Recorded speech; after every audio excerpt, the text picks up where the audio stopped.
آپ اس وقت دنیا کا میکینزم دیکھ رہے ہیں کیا ہے؟ آپ کبھی اپنا موبائل اٹھائیں، اپنی زندگی کی طرف دیکھیں تو صرف اور صرف دنیا کی رنگینی ہے، پورا فوکس اس پر ہے، یہ کھا لو، یہ پہن لو، ایسے دکھ جاؤ، یہ ایستھیٹکس اسکن، یہ ٹریٹمنٹ یہاں پر مل رہی ہے، اپنی شکل کو بہتر کر لو. کب تک؟ ماہ رمضان آ رہا ہے، یہ بنا کے کھا لو، سحری میں یہ کھاؤ، افطار میں یہ کھاؤ.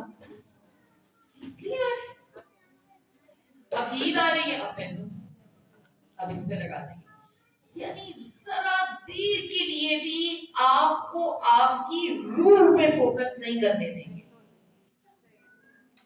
دکھنے پر، دنیا پر، ظاہری چیز پر اتنا لگاؤ، اتنا لگاؤ، اتنا لگاؤ، اتنا ان کا دھیان رکھو کہ یہ کہیں اپنے دل پہ نہ نظر ڈال لیں کہ کہیں وہ سیاہ تو نہیں ہو گیا گناہ کر کے. اپنی روح کو نہ دیکھ لیں کہ اس کو بھی تو سنوارنا ہے اور اس ہی کو سنوارنا ہے. اصل میں جو مقصد ہے وہ یہ ہے، ٹھیک ہے ظاہری بات ہے کہ خدا اس کو جمال کو پسند کرتا ہے، بہتر پہنے، بہتر کھائیں، لو نہ رہیں، اس کا تعلق پیسوں سے نہیں ہوتا. میں نے تو بہت ہائی اسٹینڈرڈ اور پیسے والے لوگوں کو بہت ہی لو چیزیں کھاتے ہوئے دیکھا ہے. اس کو بھی کھائے تو کہتے ہیں بہت، اس کو فخر سمجھتے ہیں وہ یہ کھانا بہت زیادہ پتہ نہیں کیا ہے، جبکہ وہ نیوٹریشن یا نیوٹرینٹس وائز ٹھیک نہیں ہوتی چیز. کھانے کے لیے، پہننے کے لیے، اوڑھنے کے لیے یہ معیار نہیں ہے. معیار کو معیار جو قرآن نے دیا، جو اہل بیت اطہار علیہ السلام نے دیا، اور بس ایک حد تک اس کے اوپر میں نے اور آپ نے دھیان دینا ہے نا. اپنی زندگی کا مقصد نہیں بنا لینا اسے کہ بس یہی کام ہے. اصل نگاہ کا ہونی چاہیے. اور امام کہہ رہے ہیں کہ انسان اگر غفلت کرے گا تو کیوں کرے گا؟ تو امیدوں کے دور میں ہو جس کے پیچھے موت کا ہنگامہ ہے. تو جو شخص اس امیدوں کے دور میں عمل کر لیتا ہے، امام نے فرمایا جو عمل کر لے گا، جو عمل کر لے گا اس کے لیے موت شادمانی ہے، اس کے لیے موت آسان ہے، اس کے لیے موت سود مند ہے، اور موت اس کا کچھ نہیں بگاڑ سکتی.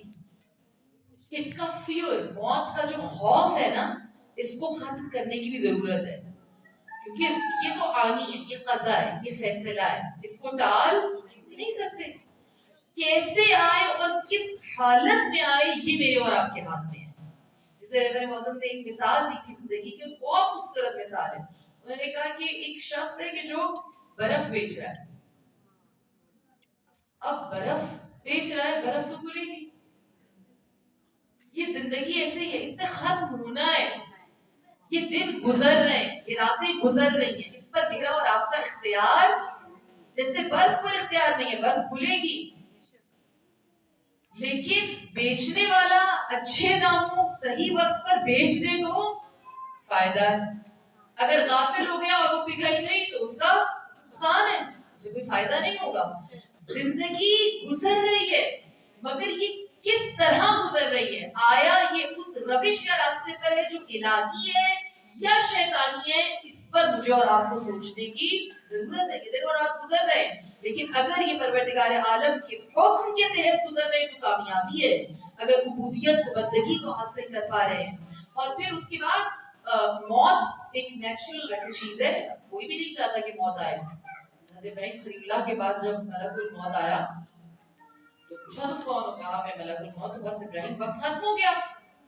کہا کہ کیا ایسا نہیں ہو سکتا کہ تھوڑی دیر بعد آ جاؤ؟ اور کیا کوئی دوست، کون ہے ابراہیم خلیل اللہ، کیا کوئی دوست اپنے دوست کو لینے کے لیے اتنی جلدی کر سکتا ہے؟ مار سکتا ہے، ختم کر سکتا ہے؟ ایک دوست اپنے دوست کی موت چاہ سکتا ہے. نبی اسرائیل گئے، واپس آئے خدا کا پیغام لے کر، اور خدا نے کہا کہ کیا کوئی دوست ملاقات کے لیے انکار بھی کر سکتا ہے؟ موت کیا ہے؟ ملاقات خدا ہے.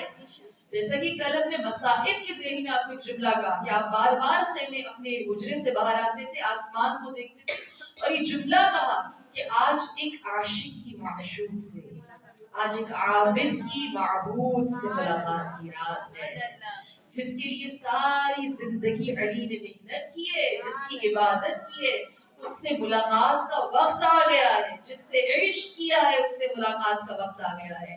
تو یہ تو ڈیفینیٹ ہے، یہ تو آنا ہے. یہ تو آنی ہے، مگر کیسے آئے اور انسان اس سے بھاگ نہیں سکتا. عجب ایک واقعہ ہے، کہتے سلیمان نبی بیٹھے ہوئے تھے، ان کے پاس دو اشخاص بیٹھے تھے.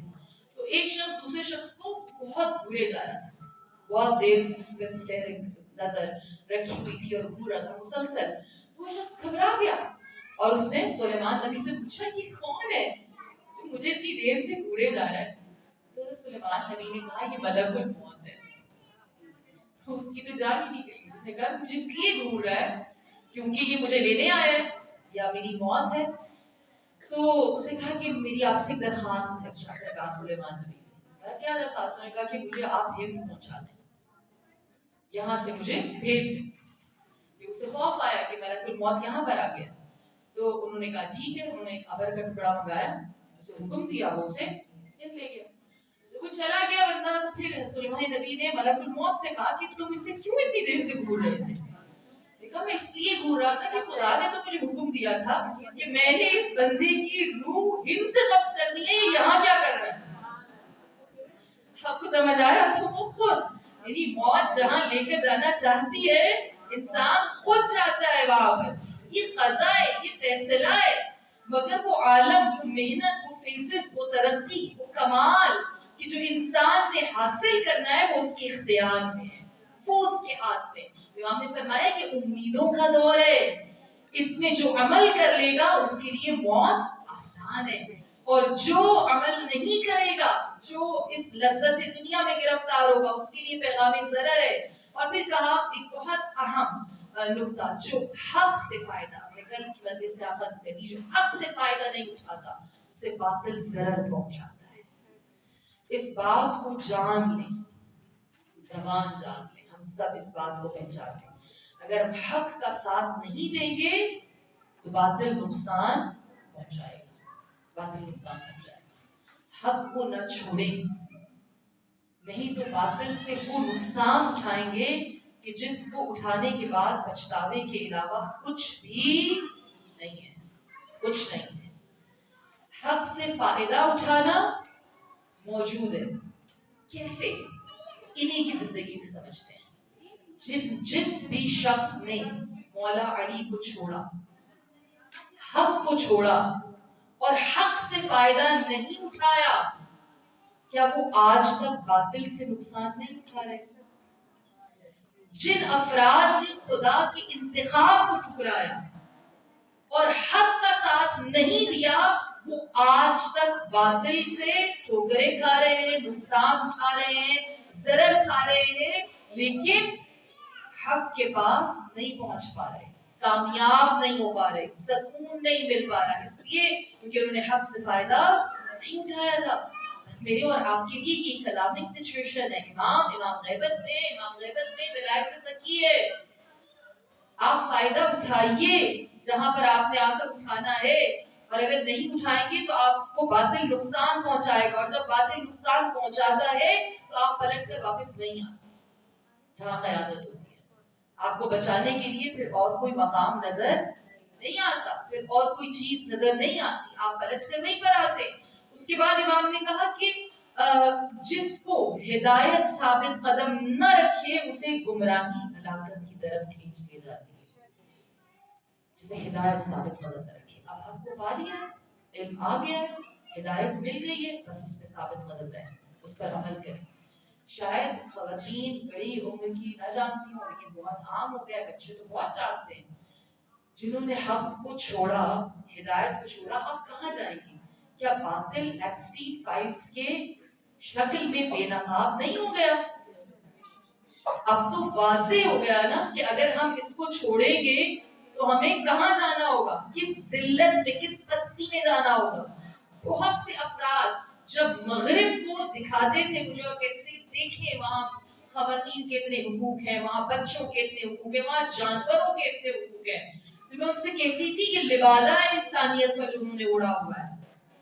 اور ہمارے یہاں بھی کچھ دیسی لبرلز پائے جاتے ہیں جن کا مذہب سے صرف ایک فرش ادا کا تھوڑی دیر کا تعلق ہوتا ہے، اس کے بعد ملت کہاں گئی، قوم کہاں گئی، سارا سال کون مرتا رہا، کون جیلوں میں پڑا رہا، ان کا اس سے کوئی تعلق نہیں ہوتا. وقتی طور پر ہوتا ہے اور اس کے اوپر بھی انہیں مغرب کی چمک زیادہ نظر آ رہی ہوگی. دیکھیے ہم نے کیا کیا, نقصان میں ایک عجیب انفیریورٹی کمپلیکس میں آپ لوگ اس بات کو, اپنی عظمت کو کیوں نہیں سمجھتے؟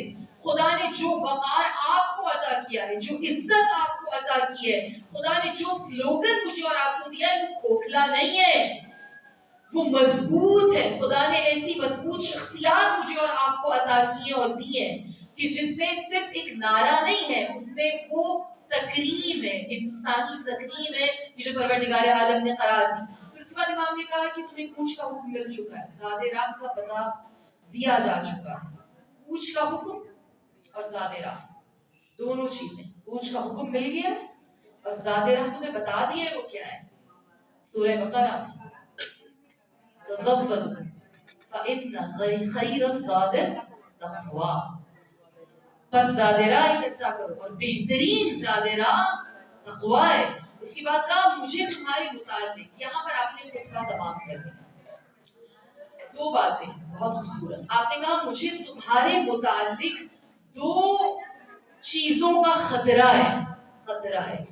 امام نے کہا مجھے تمہارے متعلق دو چیزوں کا خطرہ ہے, ایک خواہشوں کی پیروی اور دوسرا امیدوں کا پھیلاوا.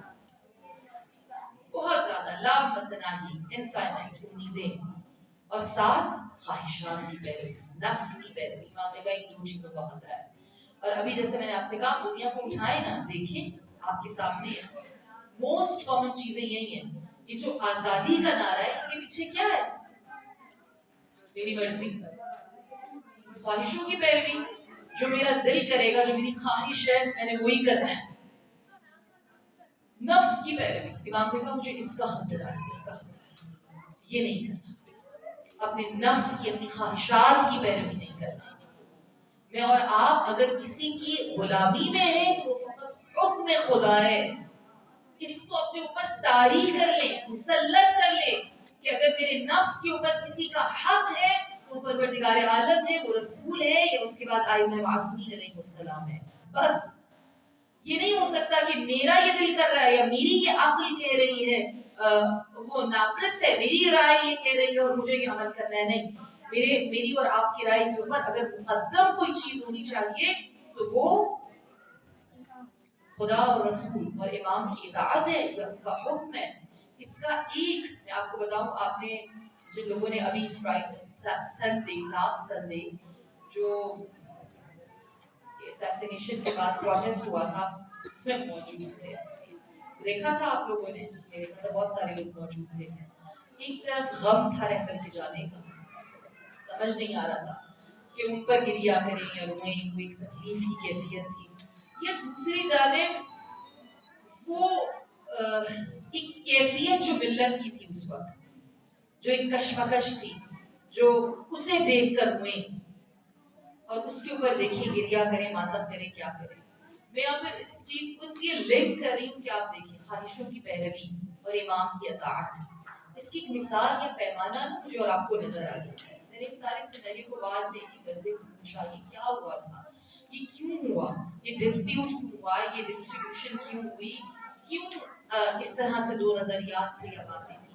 لیکن جہاں پر ایک بات ہم مانتے ہیں کہ جن کے اگینسٹ ہم ہیں یا جہاں پر ہم پروٹیسٹ کر رہے تھے ان کے منہ کو خون لگ گیا, اب انہیں گولی کی زبان کے علاوہ کچھ سمجھ میں یہ بات تو سب نے دیکھ لی ہے, پہلی مرتبہ نہیں ہو رہا, 2 سال سے یہی وٹنس کر رہے ہیں.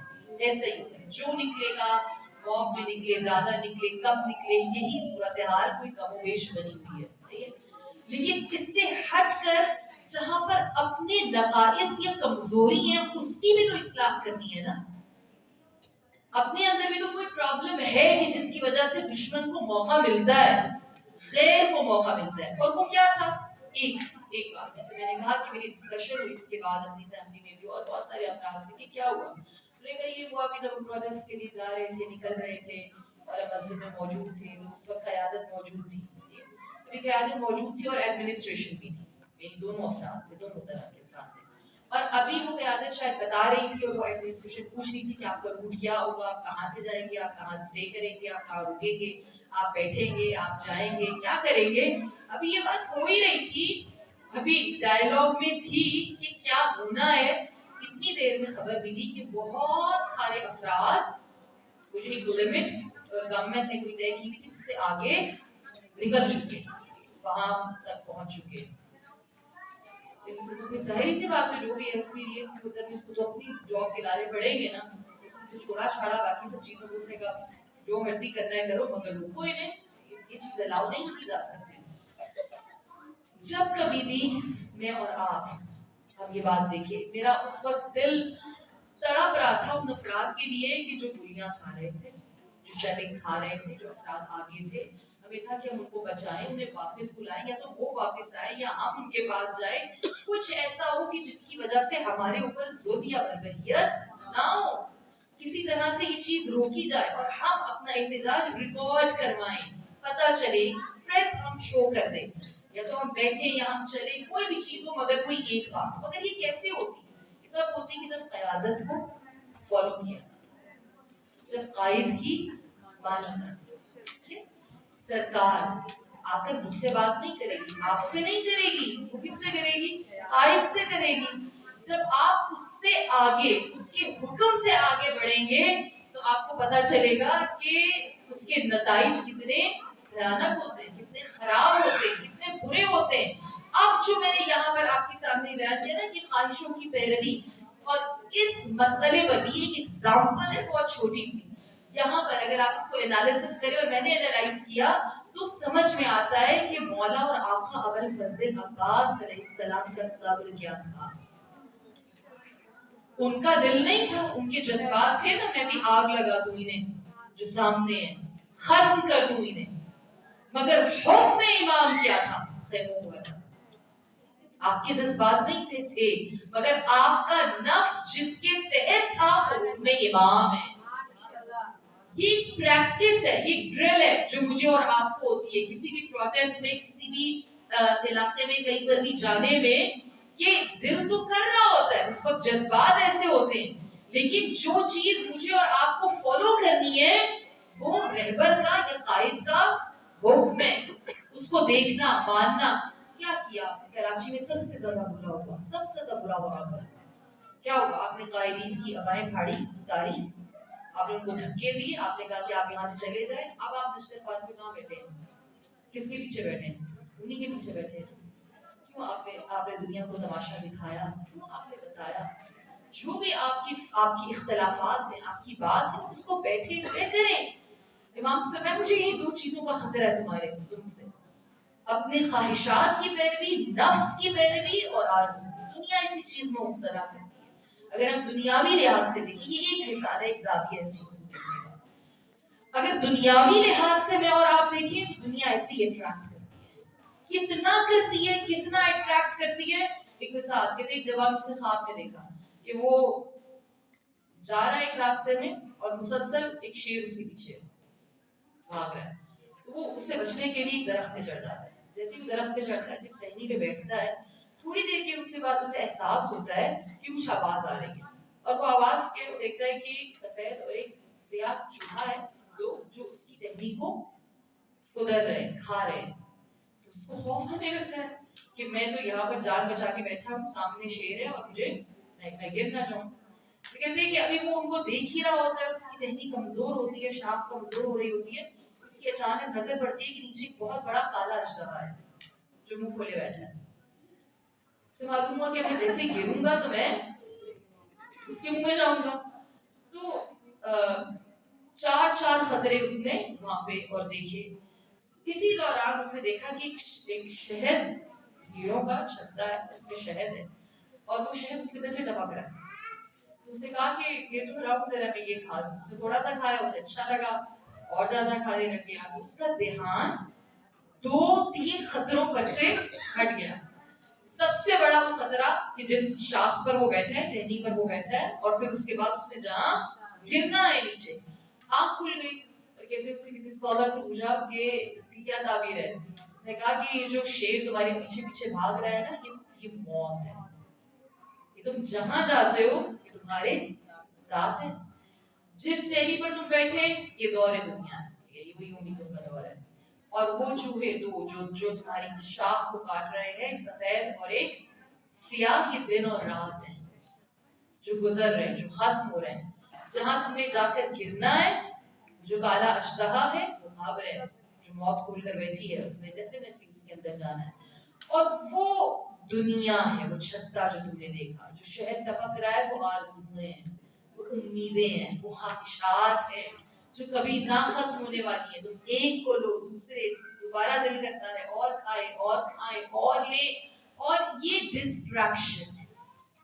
یہاں سے تم ڈسٹریکٹ ہوتے اس خطرے کے لیے جس سے تم دوچار ہو, جس سے تم نے مبتلا ہونا ہے.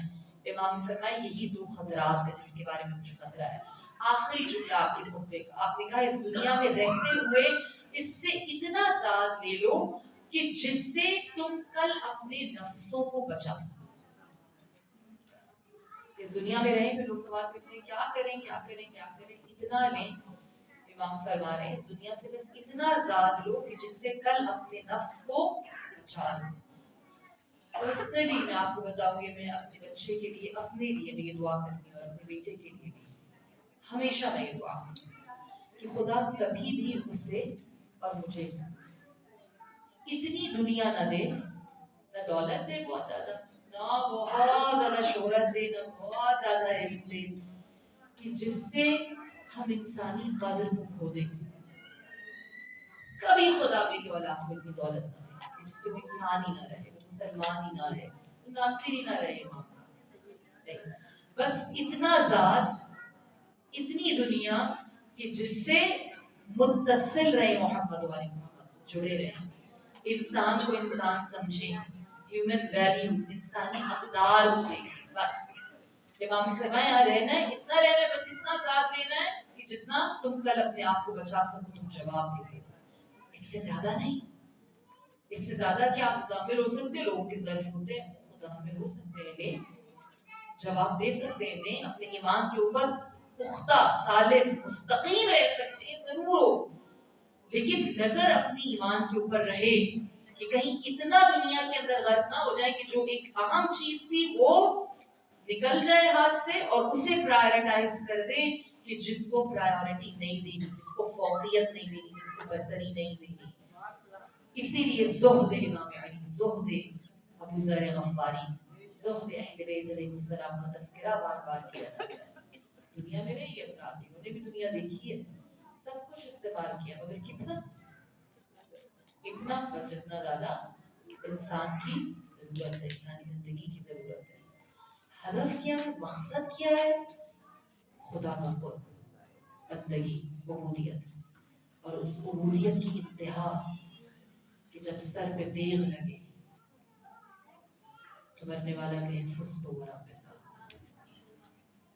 ایسی کامیابی, ایسی بندگی جسے اس رات کا انتظار, جسے اس لمحے کا انتظار, جسے اس دن کا انتظار. اور جب وہ لمحہ آئے تو کہیں کہ رب کعبہ کی قسم میں آج کامیاب ہو. یہ جو ضربت کا زخم ہے مجھے اور آپ کو نظر آتا ہے, مجھے اور آپ کو دکھائی دیتا ہے, مگر وہ زخم جو علی کے سینے میں, جو علی کے دل میں, وہ زخم علی کسے دکھائے تھے؟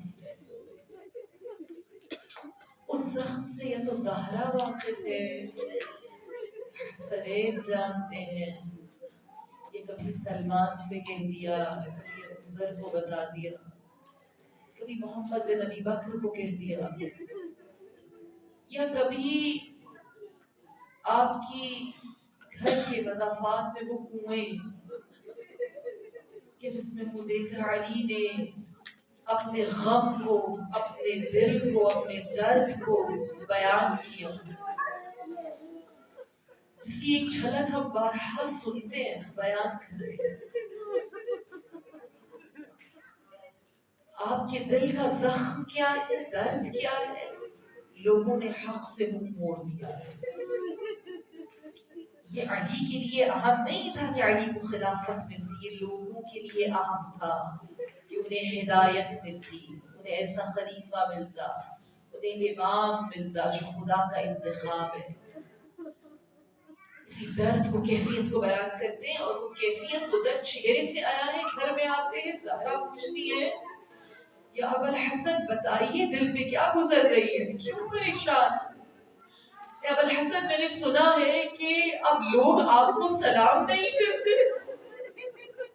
السلام علیکہ یا امیر المومنین یا علی ابن ابی طالب، اے آقا میں زندگی بھر آپ پر درود و سلام بھیجوں، یہ غربت آپ کی۔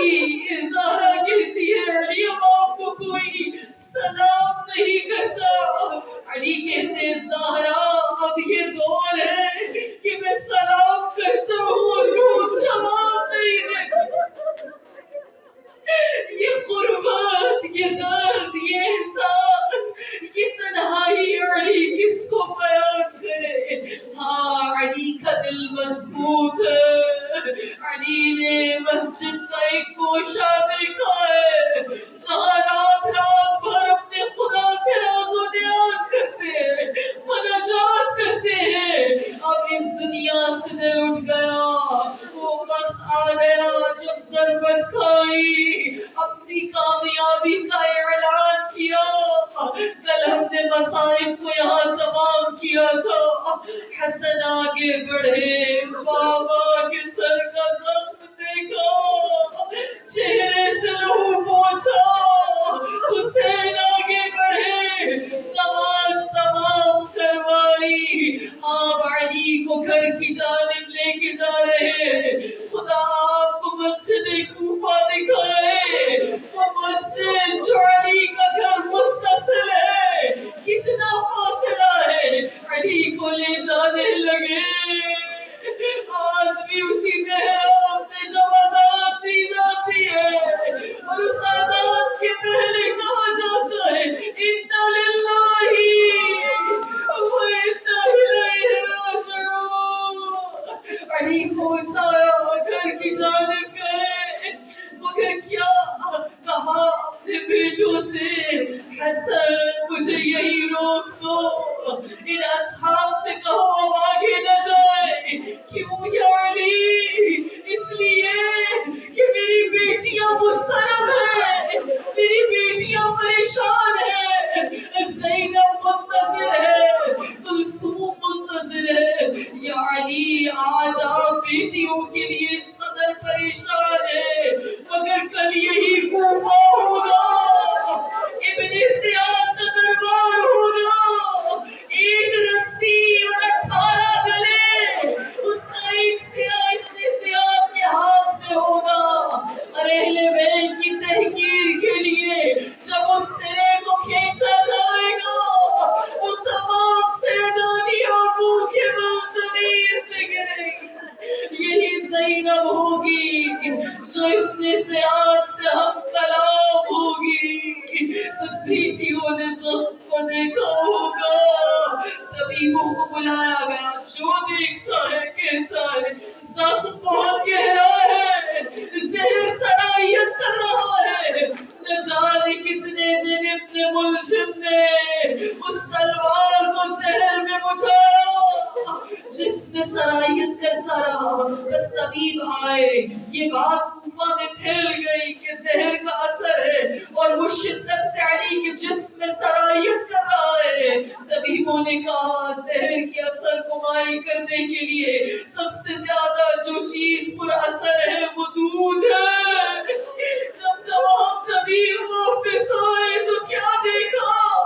کوفہ کے یتیم اپنے ہاتھوں میں کوزے لیے موجود ہے۔ اے طبیب ہمارے حصے کا دودھ لے لے، مگر ہمارے آقا مولا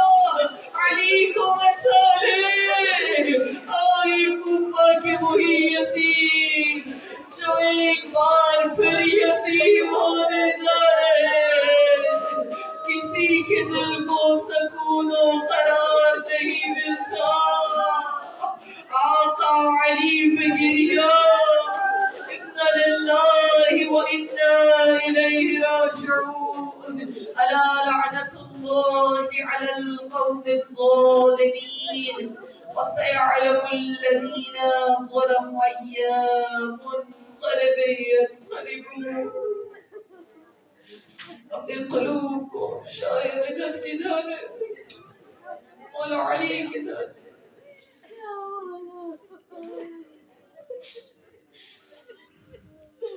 اور واسطہ دیجیے مولا علی. علی آپ کو بیٹیوں کے اس گریے کا واسطہ جو ان راتوں میں انہوں نے کی، آپ کو اس اضطراب کا واسطہ جس اضطراب میں آپ کی اولادیں ان دنوں میں نہیں، ان 3 دنوں میں کیسے حسنین نے